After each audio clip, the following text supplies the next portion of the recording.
നമസ്കാരം, ഞാൻ ഡോക്ടർ ബ്രിജേഷ്. സ്വാഗതം കരിയർ പാത്വേയിലേക്ക്. CUET common university entrance test, NEET അല്ലെ JEE പോലെ ഇന്ന് നമ്മുടെ രാജ്യത്തെ ഒരു പ്രമുഖമായിട്ടുള്ള ഒരു എൻട്രൻസ് ടെസ്റ്റ് ആണ് CUET എന്നുള്ളത്. 2021 വരെ സൂസെറ്റ് എന്ന പേരിൽ അറിയപ്പെടുന്ന 22 മുതൽ CUET എന്ന് പറഞ്ഞ ഈ ഒരു എൻട്രൻസിനെ കുറിച്ചാണ് ഈ വീഡിയോയിൽ സൂചിപ്പിക്കുന്നത്. ഓർക്കുക, നമ്മളിൽ പലരും ധരിച്ചിരിക്കുന്ന പോലെ സെൻട്രൽ യൂണിവേഴ്സിറ്റികളിലേക്ക് മാത്രമല്ല, ഏതാണ്ട് 250ഓളം പ്രീമിയം യൂണിവേഴ്സിറ്റികളിലേക്ക്, പ്രത്യേകിച്ച് സെൻട്രൽ യൂണിവേഴ്സിറ്റികൾ കേന്ദ്ര ഗവൺമെന്റിന്റെ ഒരു പാർലമെന്റിന്റെ ഒരു ആക്ട് പ്രകാരം ആരംഭിച്ചിട്ടുള്ള കേന്ദ്ര ഗവൺമെന്റ് ഫണ്ടിംഗ് ഉള്ള സെൻട്രൽ യൂണിവേഴ്സിറ്റികൾ, അതല്ലെങ്കിൽ സ്റ്റേറ്റ് യൂണിവേഴ്സിറ്റികൾ, അതല്ലെങ്കിൽ പ്രൈവറ്റ് യൂണിവേഴ്സിറ്റികൾ, ഡീം ടു ബി യൂണിവേഴ്സിറ്റികൾ ഉൾപ്പെടെയുള്ള പ്രീമിയം യൂണിവേഴ്സിറ്റികളിലേക്ക് അഡ്മിഷന് സഹായകരമായുള്ള ഈ ഒരു എൻട്രൻസ് തീർച്ചയായിട്ടും നിങ്ങൾ മനസ്സിലാക്കിയിരിക്കണം. ഓർക്കുക, ഇന്ത്യയിലെ ഏറ്റവും കൂടുതൽ പ്രീമിയം ആയിട്ടുള്ള കോളേജുകൾ ഉള്ള ഡൽഹി യൂണിവേഴ്സിറ്റിയിലെ അഡ്മിഷന് വേണ്ടിയിട്ട്, അല്ലെ JNUവിലെ അഡ്മിഷന് വേണ്ടിയിട്ട്, അതല്ലെങ്കിൽ ടിസ് പോലെയുള്ള മറ്റു യൂണിവേഴ്സിറ്റികളിലെ ഒക്കെ അഡ്മിഷന് വേണ്ടിയിട്ട് സഹായകരമായ ഈ ഒരു എൻട്രൻസിനെ കുറിച്ച് നമുക്ക് മനസ്സിലാക്കാം.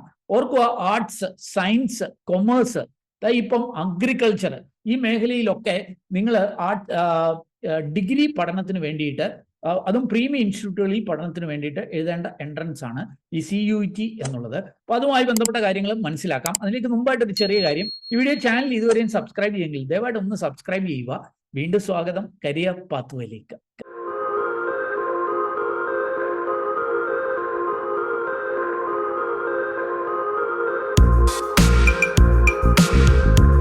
ഈ കാര്യങ്ങളൊക്കെ നമ്മളുമായിട്ട് എക്സ്പ്ലെയിൻ ചെയ്യുന്നതിന് ഒരു എക്സ്പേർട്ട് നമ്മളോടൊപ്പം ജോയിൻ ചെയ്യുന്നുണ്ട്, മിസ്റ്റർ ഐസക് തോമസ്. അദ്ദേഹം കോട്ടയംകാരനാണ്. അദ്ദേഹം ഇപ്പോൾ വിദേശത്താണ് പ്രവർത്തിച്ചുകൊണ്ടിരിക്കുന്നത്. കരിയർ ഗൈഡൻസ് മേഖലയിൽ വർഷങ്ങളുടെ പരിചയമുള്ള, എന്തിന് അദ്ദേഹത്തിന്റെ PhD പോലും കരിയറുമായി ബന്ധപ്പെട്ട്, അല്ലെങ്കിൽ കരിയർ ഡിസിഷൻ മേക്കിങ്ങിൽ PhD എടുത്തിട്ടുള്ള ഒരു വ്യക്തിയാണ്. അപ്പൊ അദ്ദേഹത്തിൽ നിന്ന് ഈ കാര്യങ്ങൾ മനസ്സിലാക്കാം. ഓർക്കുക, അദ്ദേഹത്തിൽ നിന്ന് ഈ കരിയർ ഗൈഡൻസ് അല്ലെ കരിയർ മെന്ററിംഗ് സേവനങ്ങളൊക്കെ നിങ്ങൾ പ്രതീക്ഷിക്കുന്നുണ്ടെങ്കിൽ അദ്ദേഹത്തെ കോൺടാക്ട് ചെയ്യാം. അദ്ദേഹത്തിന്റെ കോൺടാക്ട് ഒക്കെ ഞാൻ വീഡിയോ ഡിസ്ക്രിപ്ഷൻ നൽകുന്നുണ്ട്. വാട്സാപ്പിലൂടെ അദ്ദേഹത്തുമായി കോൺടാക്ട് ചെയ്യാം. പെയ്ഡ് സർവീസ് ഒക്കെ ലഭ്യമാകും. അപ്പം അദ്ദേഹത്തിൽ നിന്ന് ഈ ഡീറ്റെയിൽസ് ഒന്ന് മനസ്സിലാക്കാം. അപ്പൊ ഐസക് സാർ, നമസ്കാരം. Welcome to career pathway. Yes, okay. അപ്പൊ ഇന്ന് നമുക്ക് ഡിസ്കസ് ചെയ്യാനായിട്ടുള്ളത് ഈ CUET എൻട്രൻസിനെ കുറിച്ചാണ്. അതിന്റെ ബെനിഫിറ്റ്സ് എന്താണ്, അതിന്റെ എക്സാം പാറ്റേൺ എങ്ങനെയാണ്, അതുമായി ബന്ധപ്പെട്ട എല്ലാ കാര്യങ്ങളും നമുക്കൊന്ന് മനസ്സിലാക്കണം. അപ്പൊ സാർ, ആദ്യം എനിക്ക് സാറിനോട് ചോദിക്കാനുള്ളത്, ഈ CUET എൻട്രൻസിനെ കുറിച്ച് സാർ ഒരു ആമുഖം ഒന്ന് സൂചിപ്പിക്കാമോ? CUET എൻട്രൻസ് എക്സാം ഇന്ന് രാജ്യത്ത് ഒരു വിദ്യാർത്ഥിക്ക് ലഭിക്കാവുന്നതിൽ വെച്ച് ഏറ്റവും മികച്ച ഒരു അവസരം ഒരുക്കുന്ന ഒരു നാഷണൽ ലെവലിലുള്ള എൻട്രൻസ് എക്സാമാണ്. ഇതൊരു നാഷണൽ ലെവലിലുള്ള എൻട്രൻസ് ആയതുകൊണ്ട് നാഷണൽ ലെവലിലുള്ള എൻട്രൻസുകളെ ക്രമീകരിക്കുന്ന NTA, നാഷണൽ ടെസ്റ്റിംഗ് ഏജൻസി തന്നെയാണ് ഈ എക്സാമിന് നേതൃത്വം കൊടുക്കുന്നത്. ഈ എക്സാമിലേക്ക് രാജ്യത്തെ ഒരുപാട് യൂണിവേഴ്സിറ്റികളൊക്കെ വന്ന് ആ യൂണിവേഴ്സിറ്റികളുടെ എല്ലാം ഒരു അവസരം വിദ്യാർത്ഥികൾക്ക് ലഭിക്കുന്നു എന്നുള്ളതാണ്. അവിടെ തന്നെ എനിക്ക് സാറിനോട് ചോദിക്കാനുള്ളത്, രാജ്യത്തെ ഒരുപാട് യൂണിവേഴ്സിറ്റികൾ എന്ന് പറഞ്ഞു, ഏതൊക്കെ യൂണിവേഴ്സിറ്റികളായിരിക്കും, അല്ലെങ്കിൽ എത്രയോളം യൂണിവേഴ്സിറ്റികൾ ഈ CUET-യിൽ പങ്കെടുക്കുന്നുണ്ട്? ഇതിന്റെ തുടക്കത്തിൽ ഈ എൻട്രൻസ് വന്നിട്ട് അധികം വർഷങ്ങളായില്ല. ഈ എൻട്രൻസിന്റെ തുടക്കത്തിൽ ഉണ്ടായിരുന്ന യൂണിവേഴ്സിറ്റികളുടെ ഒരു 5 ഇരട്ടി യൂണിവേഴ്സിറ്റികൾ ഇപ്പൊ ഇതിലേക്ക് ജോയിൻ ചെയ്തു. ഇപ്പൊ നിലവിൽ 200-ലധികം യൂണിവേഴ്സിറ്റികൾ നമുക്ക് ഈ CUET എൻട്രൻസ് വഴി. ഇത് ആരംഭിക്കുമ്പോൾ ഞാൻ ഇതിനെക്കുറിച്ച് ഒരു വീഡിയോ ചെയ്തിരുന്നു. അന്ന് ഏതാണ്ട് 50ഓളം യൂണിവേഴ്സിറ്റികളായിരുന്നു ഈ CUET-യിൽ ഉള്ളത്. ഇപ്പൊ സാറ് സൂചിപ്പിച്ചു വേണ്ട 200ഓളം യൂണിവേഴ്സിറ്റികൾ ഉണ്ടായിരുന്നു. അപ്പം അതൊരു വലിയ ഗ്രോത്ത് തന്നെയാണ്. അപ്പൊ ഈ 200ഓളം യൂണിവേഴ്സിറ്റികൾ, അത് സെൻട്രൽ യൂണിവേഴ്സിറ്റി മാത്രമേ ഉള്ളൂ, അതോ മറ്റു യൂണിവേഴ്സിറ്റികളുണ്ടോ? അതൊന്ന് സൂചിപ്പിക്കാം. യെസ് സർ, സെൻട്രൽ യൂണിവേഴ്സിറ്റികൾ മാത്രമല്ല, സെൻട്രൽ യൂണിവേഴ്സിറ്റികൾ തന്നെ വിദ്യാർത്ഥികൾ അറിയാൻ തുടങ്ങിയത് ഈ എൻട്രൻസ് വഴിയാണ് എന്നുള്ളതാണ് ഇതിന്റെ ഏറ്റവും വലിയ ഒരു നേട്ടം. സെൻട്രൽ യൂണിവേഴ്സിറ്റികൾ കൂടാതെയുള്ള രാജ്യത്തെ എക്സലന്റ് ഇൻസ്റ്റിറ്റ്യൂട്ടുകളൊക്കെ ഇപ്പൊ ഈ CUET-യിലേക്ക് വന്നിട്ടുണ്ട്. അതിന് പ്രധാനമായും ഏറ്റവും എടുത്തു പറയാവുന്ന ഒരു ഉദാഹരണം, നമ്മുടെ വിദ്യാർത്ഥികൾക്ക് അവരെ മോഹിപ്പിക്കുന്ന ഒരു ക്യാമ്പസ് ആയിരുന്നു, പ്രത്യേകിച്ച് സോഷ്യൽ സയൻസ് വിഷയങ്ങൾ പഠിക്കുന്ന വിദ്യാർത്ഥികൾക്ക് മുംബൈയിലുള്ള ടാറ്റ ഇൻസ്റ്റിറ്റ്യൂട്ടിന്റെ ഏറ്റവും പൈതൃക പാരമ്പര്യം വിളിച്ചോതുന്ന നല്ല മിടുക്കരായ വിദ്യാർത്ഥികൾക്ക് മാത്രം അവസരം ലഭിക്കുന്ന ടിസ് പോലെയുള്ള ടാറ്റ ഇൻസ്റ്റിറ്റ്യൂട്ട് ഓഫ് സോഷ്യൽ സയൻസിലും, അതുപോലെ തന്നെ പഞ്ചാബിലെ പഞ്ചാബിലെ ലവ്ലി പ്രൊഫഷണൽ യൂണിവേഴ്സിറ്റി, അതേപോലെ തന്നെ അമിറ്റി യൂണിവേഴ്സിറ്റി, ഇങ്ങനെയുള്ള പല പല യൂണിവേഴ്സിറ്റികളെല്ലാം ഇപ്പോൾ ഈ CUET എൻട്രൻസിലൂടെയാണ് അഡ്മിഷൻ എടുക്കുന്നത്. അതുപോലെ തന്നെ IFLU എന്ന് പറയുന്ന ഭാഷാ വിഷയങ്ങളിലും അനുബന്ധ വിഷയങ്ങളിലും രാജ്യത്തിനപ്പുറമുള്ള വിദ്യാർത്ഥികളെ ഇന്റർനാഷണൽ ലെവലിലുള്ള നൗൺഡ് ആയിട്ടുള്ള ഒരു സെന്ററായ ഹൈദരാബാദിലെ IFLU പോലും ഈ CUET വഴിയാണ് കുട്ടികളെ ഇപ്പോൾ സെലക്ട് ചെയ്യുന്നത് എന്നുള്ളതാണ്. അപ്പൊ സാറ് പറഞ്ഞത് സെൻട്രൽ യൂണിവേഴ്സിറ്റി കൂടാതെ IFLUവും അല്ലെങ്കിൽ ടിസും ഇങ്ങനെയുള്ള കുറെ യൂണിവേഴ്സിറ്റികൾ ഉണ്ടെന്നുള്ള. ഇനി സെൻട്രൽ യൂണിവേഴ്സിറ്റികൾ ഏതൊക്കെ, അല്ലെങ്കിൽ എല്ലാ സെൻട്രൽ യൂണിവേഴ്സിറ്റികളുടെയും പേര് നമുക്ക് പറയാൻ പറ്റത്തില്ല, എന്നാൽ പ്രമുഖമായിട്ടുള്ള ചില സെൻട്രൽ യൂണിവേഴ്സിറ്റികൾ ഉണ്ടല്ലോ, അത് ഏതൊക്കെ ഈ CUET വഴി ഉണ്ട് എന്ന് സൂചിപ്പിക്കാം? അതില് നമുക്ക് എടുത്തു പറയാവുന്ന വിദ്യാർത്ഥികളെ, പ്രത്യേകിച്ച് ഏറ്റവും കൂടുതൽ വിദ്യാർത്ഥികളുടെ സ്വപ്നമായ ഡൽഹി യൂണിവേഴ്സിറ്റി വരുന്നു. ഡൽഹിയിൽ തന്നെയുള്ള രാജ്യത്തെ ഏറ്റവും കൂടുതൽ നാഷണലി ഇമ്പോർട്ടൻസ് ആയിട്ടുള്ള JNU വരുന്നു. കൂടാതെ ബനാറസ് ഹിന്ദു യൂണിവേഴ്സിറ്റി, BU എന്ന് വിളിക്കുന്ന ബനാറസ് ഹിന്ദു യൂണിവേഴ്സിറ്റി വരുന്നു. ജാമിയ മില്ലിയ യൂണിവേഴ്സിറ്റി വരുന്നു. ഹൈദരാബാദ് യൂണിവേഴ്സിറ്റി വരുന്നു. പോണ്ടിച്ചേരി യൂണിവേഴ്സിറ്റി വരുന്നു. പിന്നെ സെൻട്രൽ യൂണിവേഴ്സിറ്റി കർണാടക, തമിഴ്നാട്, കേരള, ഇതെല്ലാം ഇതിനകത്തേക്ക് വരുന്നു എന്നുള്ളതാണ്. നമ്മുടെ കേരളത്തിലെ ഏതൊക്കെ സ്ഥാപനങ്ങൾ ഈ CUET വഴി അഡ്മിഷൻ നടത്തുന്നുണ്ട്? കേരളത്തിലെ നമ്മുടെ സെൻട്രൽ യൂണിവേഴ്സിറ്റി ആയ കേരള സെൻട്രൽ യൂണിവേഴ്സിറ്റി, കാസർഗോഡുള്ള യൂണിവേഴ്സിറ്റിയും, അതുപോലെ തന്നെ ചിന്മയ വിദ്യാപീഠും, ഈ 2 യൂണിവേഴ്സിറ്റികളാണ് നിലവിലിപ്പോൾ കേരളത്തിൽ CUETയുടെ ലിസ്റ്റിലേക്ക് വന്നിരിക്കുന്നത്. ഓക്കെ, അപ്പം സാറ് സൂചിപ്പിച്ചു ഒട്ടനവധി യൂണിവേഴ്സിറ്റികളിൽ അഡ്മിഷന് വേണ്ടി CUET ഉപകാരപ്രദമായിരിക്കുമെന്ന്. അപ്പോഴും അടുത്ത ചോദ്യം, ആർട്സ് ആൻഡ് സയൻസ് അല്ലെ കൊമേഴ്സ് കോളേജുകളിലെ അഡ്മിഷന് വേണ്ടിയിട്ടാണല്ലോ ഈ CUET. അതല്ലെങ്കിൽ ഈ CUETയും നമ്മുടെ നീറ്റും JEE അത് തമ്മിലുള്ള വ്യത്യാസം ഒന്ന് സൂചിപ്പിക്കാം? CUET എന്ന് പറയുന്ന എൻട്രൻസിന്റെ ഏറ്റവും വലിയ സാധ്യത ആർട്സ് ആൻഡ് സയൻസ്, കൊമേഴ്സ് വിഷയങ്ങൾക്ക്, കൂടാതെ BVoc, അഗ്രികൾച്ചർ. ഇപ്പോ നമ്മുടെ ഐക്കർ പോലെയുള്ള ഐക്കറിന്റെ എൻട്രൻസ് സെപ്പറേറ്റ് ഉണ്ടായിരുന്ന ഐക്കർ സഹിതം അഗ്രികൾച്ചർ സബ്ജക്റ്റുകൾ സഹിതം എടുക്കാനുള്ള അവസരമാണ്. അപ്പം ഇതിനകത്ത് സയൻസ് വിഷയങ്ങൾ കുറവാണെങ്കിൽ പോലും, എന്നാൽ കൂടുതൽ നമുക്ക് സോഷ്യൽ സയൻസിലെ ആർട്സ് സബ്ജക്റ്റുകൾ, ഭാഷാ വിഷയങ്ങൾക്ക്, കൊമേഴ്സ് വിഷയങ്ങൾക്ക്, ഈവൻ BCA പോലെയുള്ള, അതേപോലെ കമ്പ്യൂട്ടർ അടക്കമുള്ള മേഖലകളിലേക്ക് ഈ എൻട്രൻസിന് അവസരം ഒരുങ്ങുന്നു എന്നുള്ളതാണ്. പക്ഷേ നമുക്ക് രാജ്യത്തുള്ള ഏറ്റവും മികച്ച എൻട്രൻസുകളായ, ഏറ്റവും കൂടുതൽ കുട്ടികൾ എഴുതുന്ന എൻട്രൻസ് ആയ JEEയും അതുപോലെ നീറ്റും ഈ എൻട്രൻസിന് ഒരുങ്ങുന്ന പോലെ തന്നെ ഈ CUETക്കും ഇപ്പൊ കുട്ടികൾ ഒരുങ്ങുന്നുണ്ട് എന്നുള്ളതാണ്. ലക്ഷക്കണക്കിന് കുട്ടികളിലേക്ക് ഇത് എത്തുകയാണ്. ഈ ഓരോ വർഷം ചെല്ലുന്തോറും കുട്ടികളുടെ എണ്ണം കൂടുകയാണ്. കാരണം മികച്ച ക്യാമ്പസുകൾ അവർക്ക് ലഭിക്കുന്നു എന്നുള്ള ഒരു സാധ്യതയാണ് അതിലേക്ക് അവരെ പ്രേരിപ്പിക്കുന്നത്. അതുകൊണ്ട് തന്നെ ഇന്ന് എനിക്ക് ഉറപ്പായിട്ടും പറയാൻ പറ്റും, രാജ്യത്തെ എല്ലാ സ്റ്റേറ്റുകളിലും ഇതിന്റെ എൻട്രൻസ് കേന്ദ്രങ്ങൾ, ഈ സയൻസ് വിഷയങ്ങളുടെ നീറ്റിന്റെയും JEEയുടെയും പോലെ തന്നെ ഈ CUETക്കുള്ള എൻട്രൻസ് കേന്ദ്രങ്ങൾ ഇപ്പം ആയി തുടങ്ങിയിട്ടുണ്ട്. ഓക്കെ, അപ്പൊ ഇനി നമുക്ക് ഈ CUET എൻട്രൻസിനെ കുറിച്ച് പറയുമ്പോൾ ഇതിന്റെ ടൈമിങ് സാധാരണഗതിയിൽ ഒരു വർഷത്തിന്റെ ഏത് സമയത്തായിരിക്കും ആപ്ലിക്കേഷൻ വിളിക്കുക, എൻട്രൻസ് നടത്തുക, അതൊന്ന് സൂചിപ്പിക്കാമോ? യെസ്, സാധാരണഗതിയിൽ ഈ എൻട്രൻസിന് നോട്ടിഫിക്കേഷൻ വരുന്നത് തന്നെ മാർച്ച് അവസാനത്തോടു കൂടിയാണ്.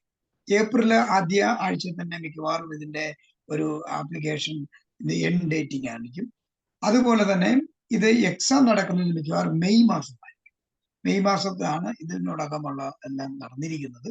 എല്ലാ വർഷവും മെയ് മാസത്തോടു കൂടി എൻട്രൻസ് നടക്കുന്നതാണ്. ഓക്കെ, ഇനി എൻട്രൻസിലേക്ക് വന്നാൽ എൻട്രൻസിൽ ഏതൊക്കെ ഏരിയാസിൽ നിന്നുള്ള ചോദ്യങ്ങൾ പ്രതീക്ഷിക്കാം?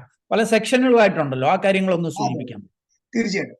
പ്രധാനമായും 4 സെഷനുകളായിട്ടാണ് ഈ എക്സാമിനെ ക്രമീകരിച്ചിരിക്കുന്നത്.